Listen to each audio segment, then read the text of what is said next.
Welcome to the Mayo Clinic Ophthalmology Podcast, brought to you by Mayo Clinic. I'm your co-host, Dr. Brittany Scruggs. And I'm your co-host, Dr. Eric Bothan. We are here to bring you the latest and greatest in ophthalmology, medicine, and more. In today's podcast, we are joined by Dr. Ruti Sella, a cataract and refractive surgeon at the Mayo Clinic and one of the leading voices in modern cataract surgery research. An associate professor of ophthalmology, her work focuses on improving refractive outcomes, optimizing intraocular lens calculations, and understanding complex corneal conditions. Tune in for this discussion on personalized vision correction.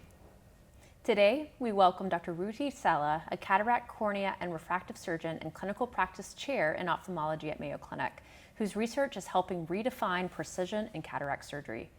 Modern cataract surgery has evolved far beyond simply removing a cloudy lens. Today's surgeons are expected to deliver refractive outcomes that meet increasingly high patient expectations, often incorporating toric, multifocal, extended depth of focus, and other premium intraocular lens technologies. Achieving those outcomes requires an extraordinary understanding of ocular biometry, corneal imaging, lens calculations, and patient-specific factors. Dr. Sella's research has addressed clinically important gaps in the cataract surgery literature.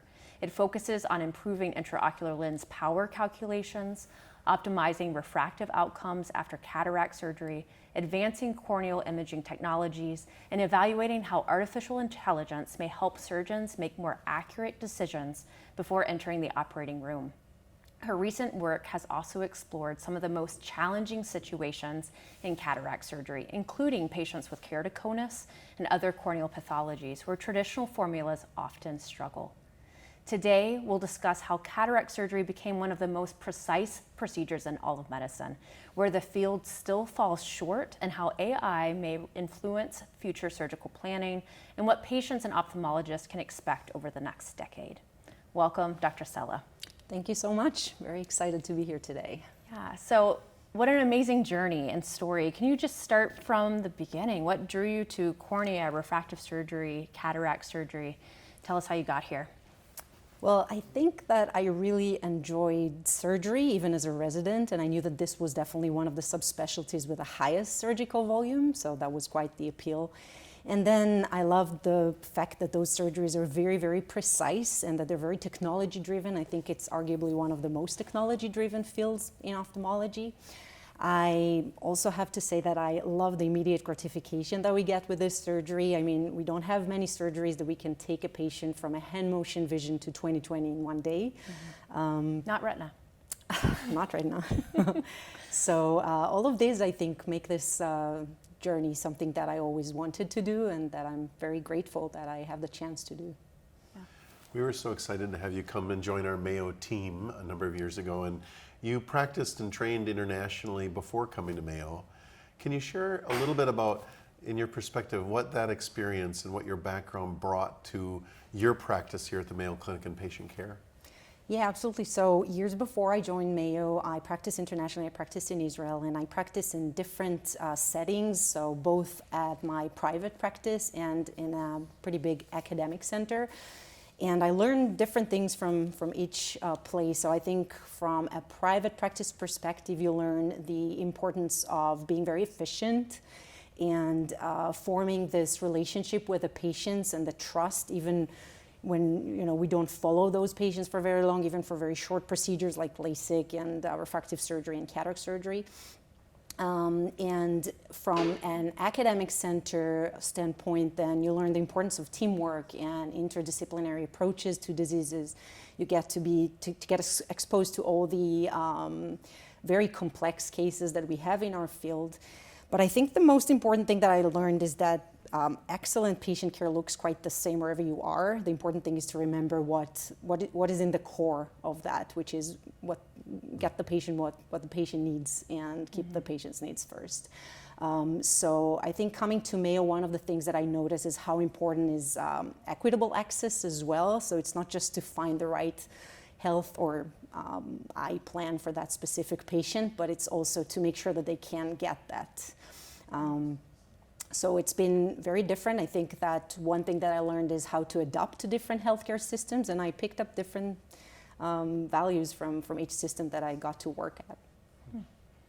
So being a high volume surgeon, what still fascinates you? Like, what do you wake up in the morning and you're like, this is still really exciting for me? Well, I think, patients and physicians and ophthalmologists tend to think that this is a very routine surgery, but in essence, it's a very precise surgery, and it is very, very nuanced, and it takes a lot of judgment, and I think that it still takes much of me and every surgeon to provide at our best for each and every case when we do sometimes, dozens of cases a day. I think that one of the things that keeps it exciting for me is both the precision and the refinement of the technical skills, but also the fact that we get to make such a difference in the patient's vision journey. And the immediate gratification of seeing a patient, not seeing, not reading, not recognizing faces sometimes, not continue with hobbies that they used to like, and then get all those back to their lives. I think that the fact that it's now very personalized, I would say, journey, that we need to pick the correct lens for each patient based on their needs, makes it very challenging as well. And I like this combination, so definitely enjoy doing that. I'm very lucky to do what I love to do. For sure. Yeah, I was going to ask about patient expectations. People coming to the Mayo Clinic expect a quality outcome in their healthcare. Certainly cataract surgery historically has been a very successful surgery. We remove cataracts and love restoring vision. But when you look back over your career thus far and think about cataract surgery, how has the patient expectation over their cataract surgery outcome changed? And how does that affect your practice and your approach to picking a lens for them? That's a great question. I think that cataract surgery now is more of a personalized ocular rehabilitation surgery. I'd say it this way. So it's not just about seeing better, but it's seeing better, if possible, without glasses or having almost glasses independence, not only for distance, but also for intermediate and near. When we can provide that for the patients, that would be the patient expectation. So from that standpoint, it really changed. So what defines success in 2026 when it comes to cataract surgery outcomes? So I guess 20 years ago, yes, it was just, you didn't see, now you get to see because you no longer have your cloudy lens, and that was defined as success. And then if I look 10 years ago, for example, then the benchmark was about having most eyes at ±1 diopter from their refractive outcome, and then if patients got a really good distance vision, they were very happy. And now that we have so many lens options and great technologies, then this definitely changed, and now the benchmark is being at the almost 80% of eyes need to end up within ±0.5 diopter of our refractive target. And when possible, then we are also very happy to offer patients the option to see very well without glasses for distance, for intermediate and near, as well as distance. So it's striking to think about having success rates so high, and yet we know in healthcare you can't always deliver all the time. My appreciation for cataract surgeons is the fluidity of doing the case is not typically the variable in an outcome being slightly not ideal. But there's all these other decisions in which lens you choose, but even in the formulas being used to pick the lens. I mean, in your perspective, when you think about surprises, optical surprises that might disappoint a patient, where is the biggest variability, or where do you see the biggest area of improvement? I think it kind of leads into some of your research you do, but where are the biggest slip-ups or miscalculations or just decisions? Refractive surprises. Yeah, refractive surprises. Where do they come from? So there is a very important 3 letters actually in this field, which are ELP, or effective lens position, which is something that we cannot measure preoperatively. And this would be where we predict that the IOL is going to be positioned in the eye after surgery. And since this is something we cannot measure, then we have all our sophisticated mathematical formulas to try and predict where the IOL is going to be positioned in the eye. And this changes from patient to patient, from anatomy to anatomy of different eyes. And so this is kind of the glass ceiling that we're unable to fully break, because this is very individual. But we're trying, and we have better and better formulas these days to allow us to predict the ELP better. So if we started with one-size-fits-all formulas, and then we had divergence formulas that look and try to predict the ELP. Then we had better divergence formulas that have multiple variables that we can use to predict the ELP better. And then we had ray tracing formulas that look a little differently at the optics to get this result. And now we're looking at an era that we also have AI formulas. They can be hybrid, they can be just pure AI formulas, but we have different formulas that try to achieve the same thing basically, which is to improve the ELP prediction, the effective lens position prediction in the eye. So there's so many formulas, so many options, and eyes are very different, right? And you have some very difficult eyes. So when you're in there and you're giving the patient chair time and you're making these hard decisions and trying to be as precise and accurate as possible, how do you know which formula to choose? How accurate are the different formulas, and what goes into your decision making preoperatively? So the first thing is obviously to understand what the patient wants. And so where are we trying to aim? And in terms of choosing the formula, it really depends on many aspects of the eye itself and its measurements.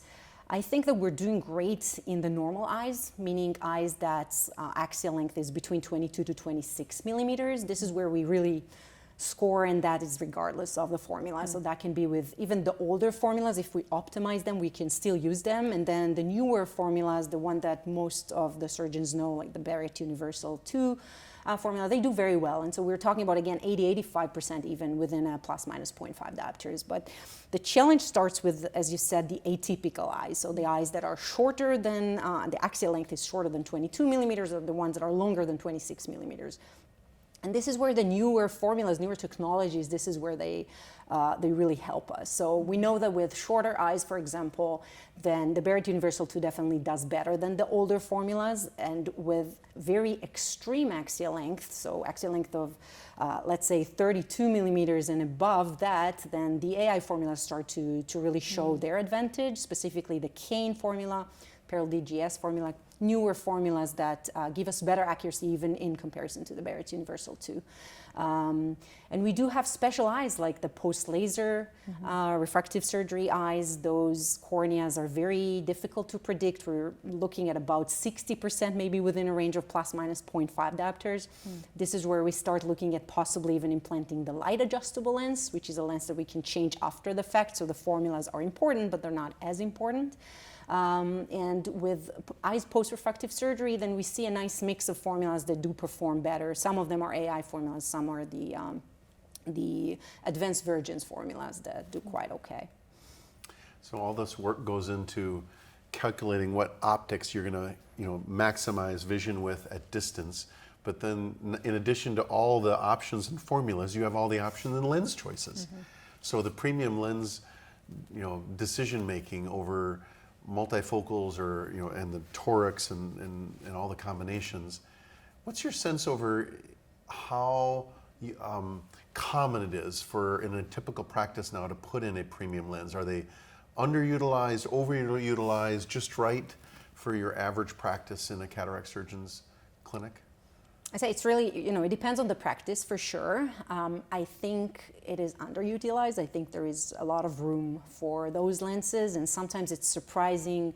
We never want to assume, and many patients are so eager to not wear glasses, and some of them just cannot wear glasses, whether it's for comfort reasons or sensitivity of the skin reasons, and they cannot do contact lenses as well.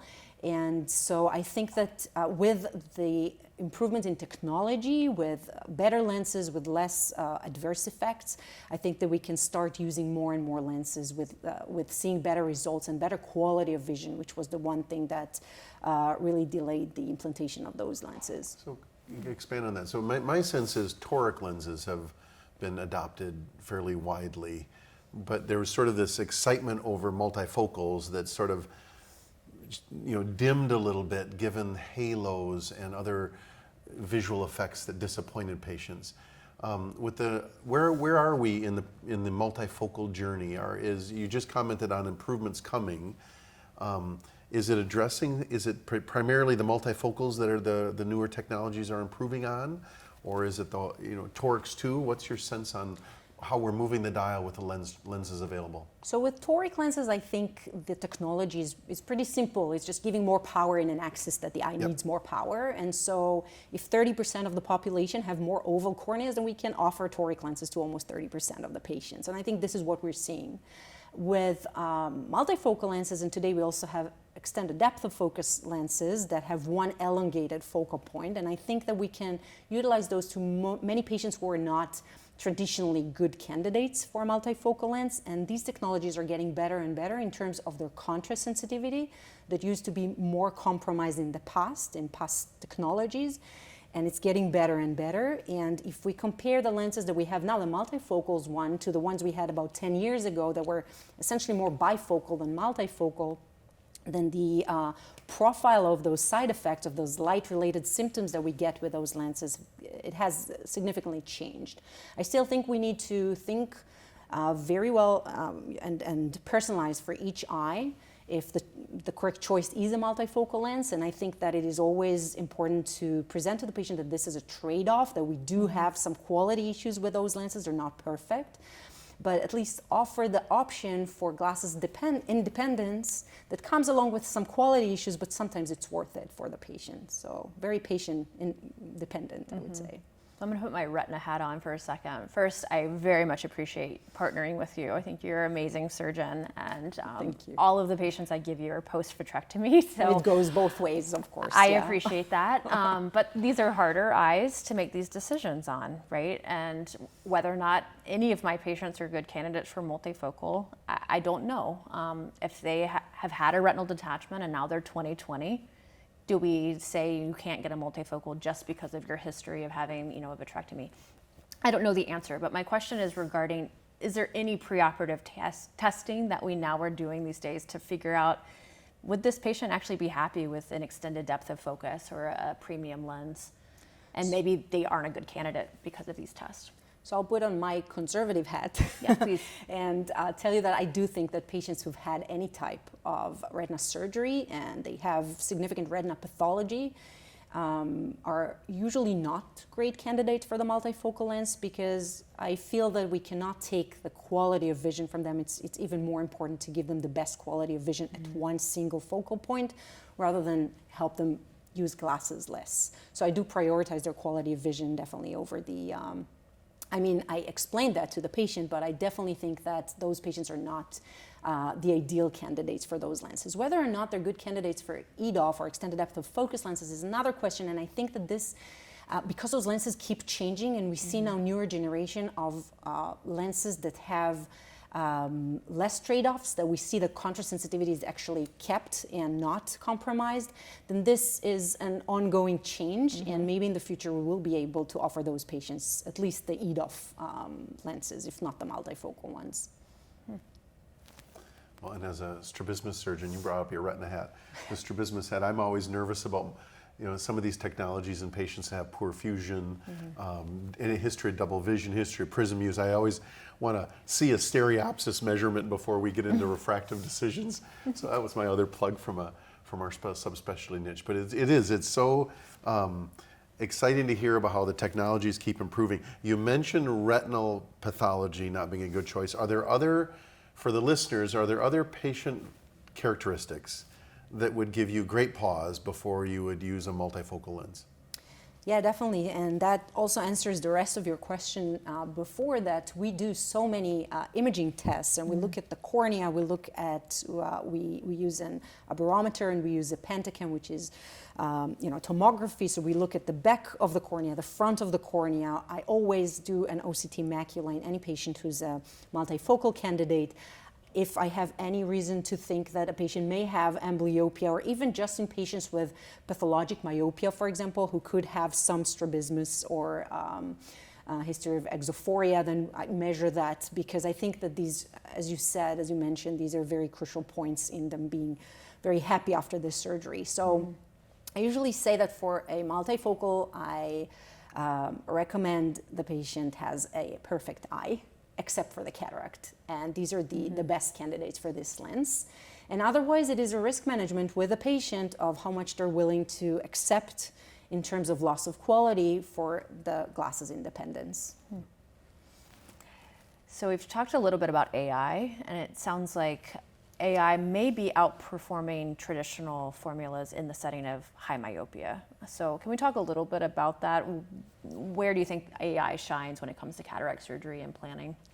So as we already mentioned, one area that it's already implemented is formulas. And then, we can look at, there's some formulas that are AI based and are essentially hybrid. So they have a core of optics, but also they rely on physics, but they also have algorithms or machine learning elements to them to help with the choice of the lens. And they're really just pure AI formulas that use gradient boosting or neural network algorithms in order to help with prediction, but they don't even have a theoretical backbone at all.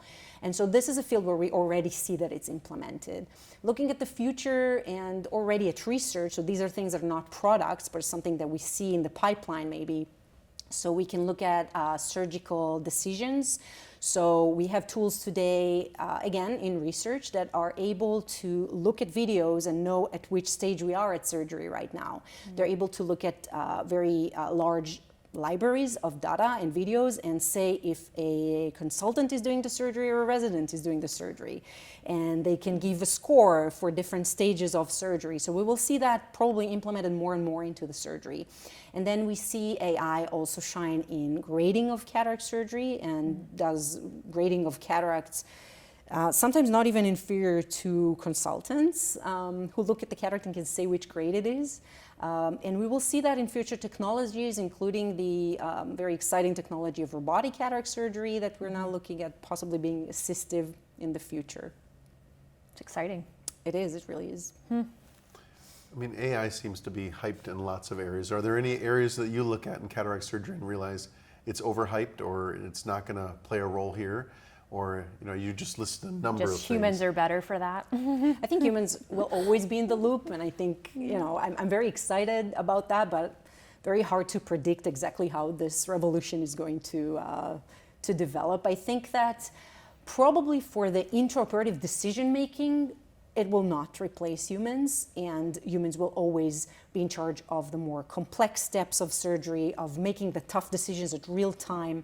But I think that we will see that more and more as assistive to the surgeon. So I think maybe the hype is looking at it as completely autonomous, replacing surgeons in the OR. I don't see that coming in the near future. But there's and additionally, there's so much about patient expectations and so many things about their goals, their lifestyle, their hopes for optical resolution or improvements that play in. So even though you might know if this is a pure standard eye with a normal lifestyle, there's a lot of times where things get adjusted and you're not going to use the metrics that the computer kicks out. That's very true. How do you balance that? Yeah, how do you the balance objective measurements versus the patient's goals, lifestyle goals. So the patient, we always tell the patients, we're treating your eye, we're treating you, we're not, it's not the cataract, it's you and what you want to see out of the eye and what your expectations are. And so it's definitely much more important to listen to what the patient wants. And talking about AI, this is exactly the part of empathy and listening to the patient that I don't think that can be easily replaced in the near future. And I think that, if a patient, for example, works with diamonds all day and, their area of vision, the one that they want to maximize is very up close, so it won't be very traditional to maybe choose a very near target, but we may choose a very near target if they prefer to do their job without wearing glasses. So we try to really individualize those decisions based on what the patients want. I'm assuming that's not a standard question that you ask in your clinic about diamond working, but just an example that came to mind. It makes sense to ask, what do you do? What are your hobbies? What makes you happy? Absolutely, yeah. That's very important because, if a patient can be a perfect candidate for a multifocal lens, but they can be drivers who do most of their driving at night, and they will be very bothered with the night symptoms that come with this lens, and they may not be good candidates. And if they don't expect that, we choose this lens, and eventually they may be very unhappy. So it's understanding their hobbies, their professions, and their expectations is really a must. We're excited about your role also in teaching our future cataract surgeons and residents about these decisions and the complexity of choosing the right lens to rehabilitate the patient's vision. where do you see residents or fellows, I guess I would say it, what are the hardest things to instill when you think back and your level of wisdom and understanding and approach? What's the hardest thing to teach a resident in terms of not in the surgery, the OR, but in these decisions? I think many of those decisions come from experience. They come from, what you carry on you of patients who you could have maybe made more happy. Yeah. And I think that definitely what keeps this profession very, very interesting for me is that the challenge is ongoing and that I look at it a little bit as art. And teaching the residents to understand the art of really nailing it with the lens that we choose and with the refractive target that we have, and really listening to the patient and understand what they want above from just, the numbers and everything that's really easy to understand once you do it once or twice. That's the real challenge here. Mm-hmm. And it might not be the best mathematical option, but it's the best for the patient. Exactly, yep. And yeah, that is an art. Thank you for teaching our residents that. I enjoy that very much. Yeah. There's so many changes. I mean, it's remarkable how there are certain things that are the same, but there's so many things that are rapidly changing, and you're at the forefront of that for decisions regarding cataract surgery. Where do you see this in 10 years, in 20 years, and what's, is in terms of what a practice will look like for a patient with a cataract approaching this decision making, and a surgeon wanting to bring the best care for them? What's your sense of what the practice will look like in 20 years? Well, I can tell you what I hope. I hope that that the technologies that we have will keep growing. I hope that we will have lenses that you can use nanotechnology to engrave multifocal patterns, and that these can be maybe reversible, and that we will have true accommodative lenses. That's the holy grail of IOLs. That's still not here, but it may be in the future, and that would mimic the accommodation much better and give patients a true range of vision that we really want to give every patient without all those trade-offs. So I hope that technology will be better. I hope the safety will be better with instruments and AI algorithms and robotic surgery that would allow us to never open a posterior capsule ever again. And it will make the surgery that is right now probably one of the safest surgeries that we have in medicine, would make it even safer. What's your favorite cataract surgery instrument? Ooh, that's a challenging one. Probably Mulligan ring 6.25 changed my life, and I think so many others. It's one of the best inventions, I think, in cataract surgery. It's fun to get these little pearls. I love it. All right, I have one. In cataract surgery, what's a pearl that you look back on and really appreciate or value that you've been taught or that's been shared with you? From a surgical standpoint, Yeah. I think it would probably be that if you examine a patient at the slit lamp and you convince yourself, that the patient would need a Mulligan ring or would need a trypan blue, do not change your mind when you're in the OR. So stick with your initial instinct and decision that you've made outside of the OR. Yeah, go with your gut for sure. Yeah. So just in general for our listeners, you mentioned several tests that you do preoperatively. For those in private practice, I know you've been in private practice, what are the gold standard tests that have to be done before cataract surgery to really help with this surgical decision-making process? So it is definitely provider dependent, and I would say only, personally what I think is the right way to go. But definitely you need a good biometer, you need a good biometry, you need two, if there is any discrepancy, then you want to do two measurements, repeat them, because we have calculators that know how to integrate results from different devices, and so that gives us more safety to know that this is the actual measurements. I would not do cataract surgery today without a pentacam, without a tomography that shows me both the front and the back of the cornea, which usually gives better results, especially in aberrant corneas, in corneas that have different pathologies, especially in their back surface. So biometry, if not two, tomography. If we can possibly do an eye trace, then this is one of my favorite tools as well, gives me a lot of information in the decision of whether or not to choose a multifocal lens. And I think in every case that we try to perfect then OCT macula as well, if there is any doubt, and especially if we don't see well enough because the cataract is quite advanced. Mm-hmm. I just finished a run being quality chair in our department, and as part of that, I really appreciated partnering with our cataract surgeons on the quality steps after you've made a decision for what lens to put in. The quality steps to bring that into the surgical suite and place the right lens at surgery, because we recognize across the country, across the world, despite the best planning, things can be missed or forgotten when something's implanted. We have safety checks, we have timeouts, we have an extra timeout in the operating room over verifying the IOL that we have chosen in clinic. But there's still areas that you realize are hard to manage. And so my question to you is, if for people listening that feel like they have this process down or fluid, how do you manage those? How do you protect yourself? How do you double check yourself? Both, number one, from a clinic decision making. I know some practices use even a patient document. They have the patient sign off on the lens they want. But then the patient can change their mind 4 times in 3 weeks, right before surgery, over what lens they use. And then even when you think you have the right lens chosen, pre-op, what happens in the operative suite to make sure that the correct lens is chosen for the correct patient and verified. Thoughts on that over how you carry yourself in documentation in the OR, and how would you advise others to manage mistakes after the lens has been selected?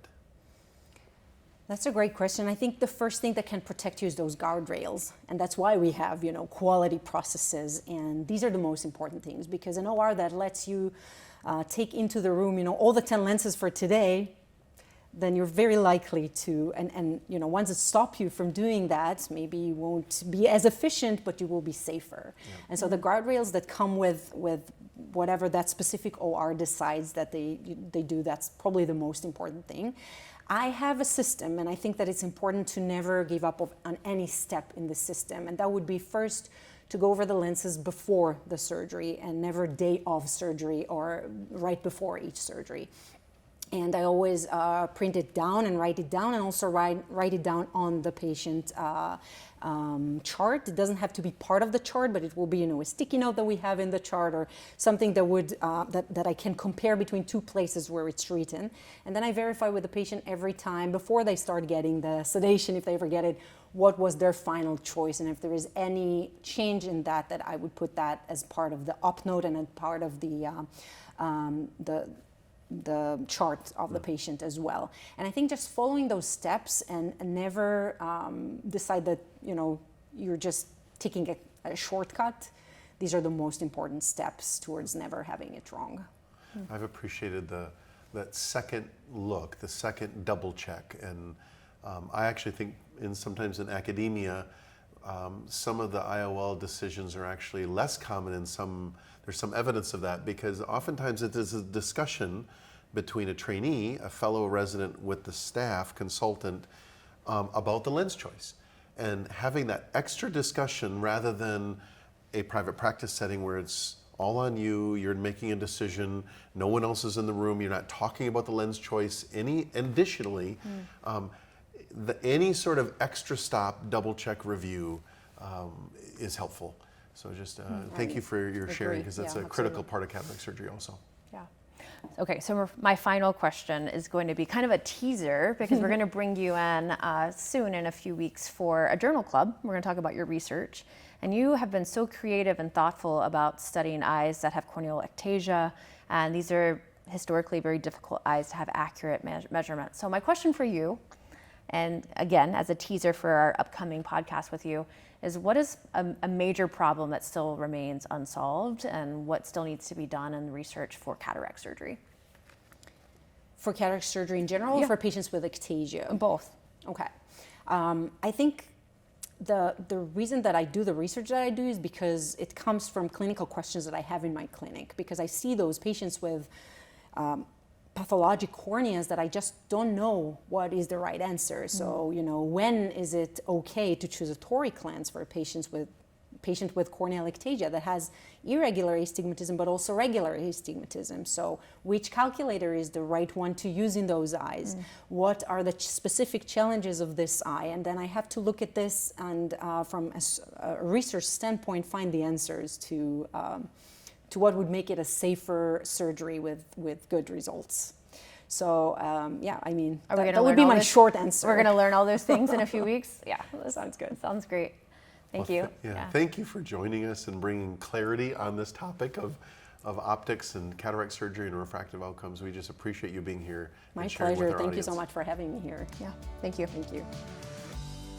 You can find all episodes of the Mayo Clinic Ophthalmology Podcast on our website, YouTube, or on most podcast platforms. Thank you for listening, and we definitely look forward to sharing more on our next podcast.